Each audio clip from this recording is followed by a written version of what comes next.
Neverland. Once a haven of laughter and adventure, it now lay shrouded in perpetual twilight. The skies, once bright and filled with the colors of endless sunsets, were now a canvas of muted grays and purples, casting a somber hue over the land. The lush jungles were silent, save for the rustle of unseen creatures and the whisper of the wind through the gnarled branches. The vibrant flora that once thrived in the sunlight now seemed to wither under the weight of an unseen curse. Gone were the joyous shouts of the lost boys, replaced by an oppressive silence that clung to the island like a shroud.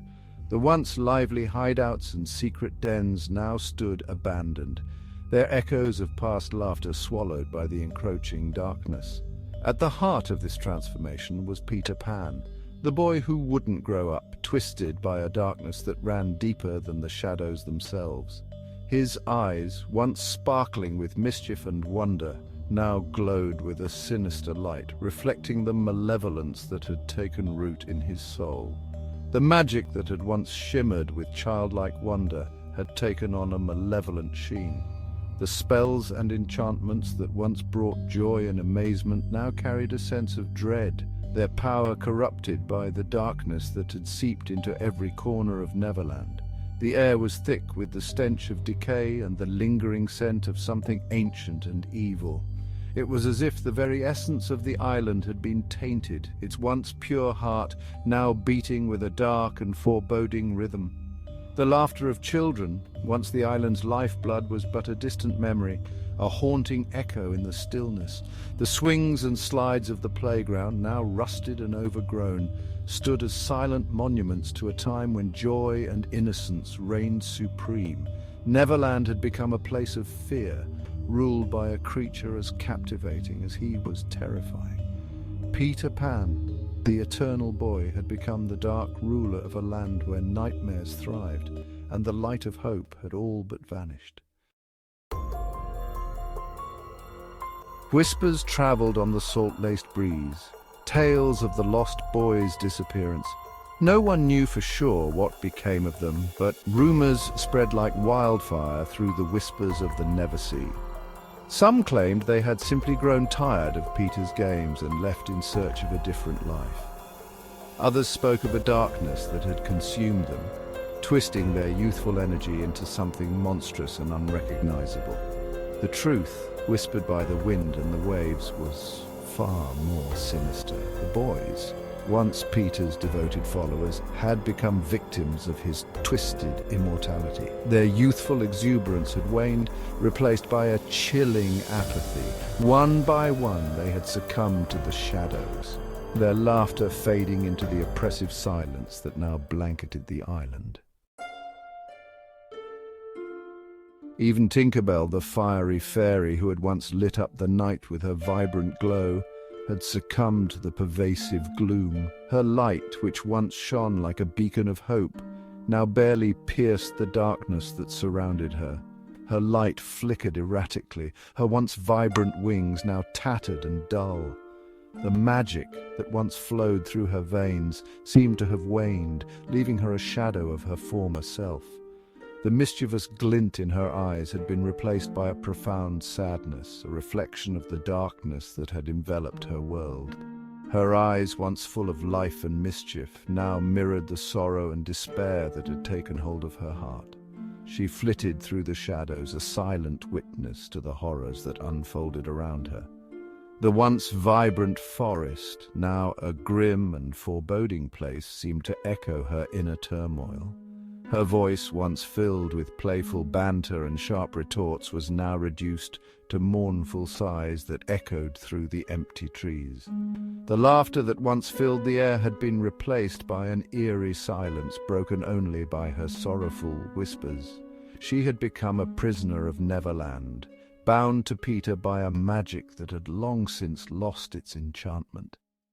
The bond that once brought joy and adventure now felt like a heavy chain, keeping her tethered to a place that no longer felt like home. I remember when the nights were filled with laughter and light. The forest was alive with the sounds of joy and the twinkling of fairy lights. Now, it's all shadows and silence. The magic that once brought life to this place has faded, leaving behind only echoes of what once was. The air crackled with an unfamiliar energy as a ship, its sails billowing in the unnatural wind, pierced the veil surrounding Neverland. The island, shrouded in mystery and legend, had always been a place of wonder and danger, a land where time seemed to stand still. On board, a group of adventurers, drawn by tales of the island's wonders, gasped in awe at the sight before them.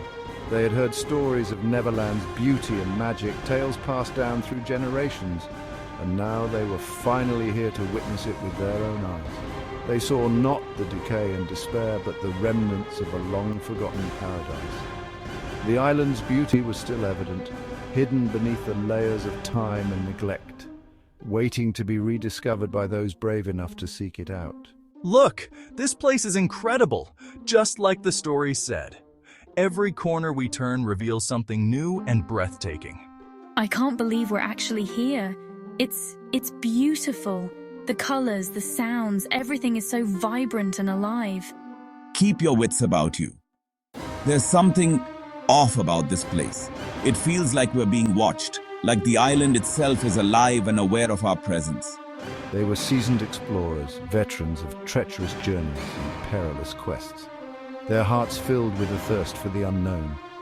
Each step they took was measured, every decision weighed carefully, for they knew that in a place like Neverland, danger lurked around every corner.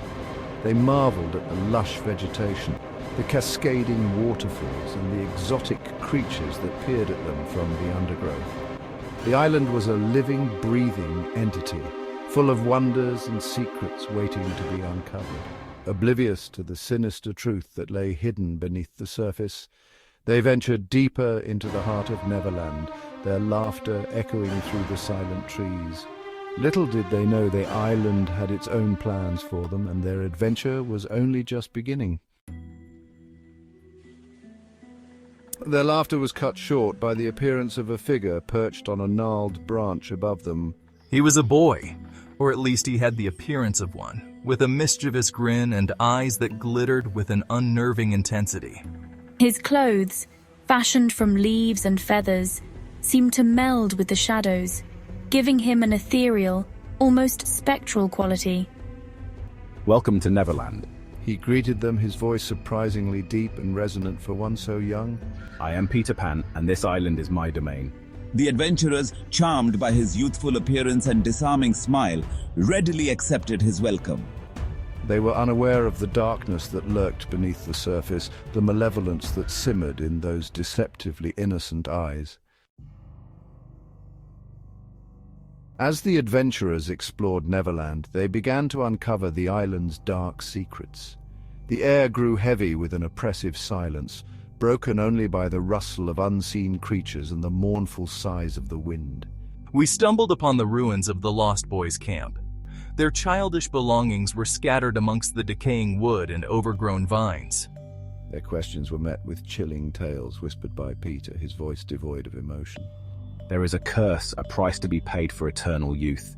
His words sent shivers down their spines. The endless cycle of games and make-believe, the crushing weight of immortality. It slowly eroded my innocence, leaving behind a hollow shell of my former self.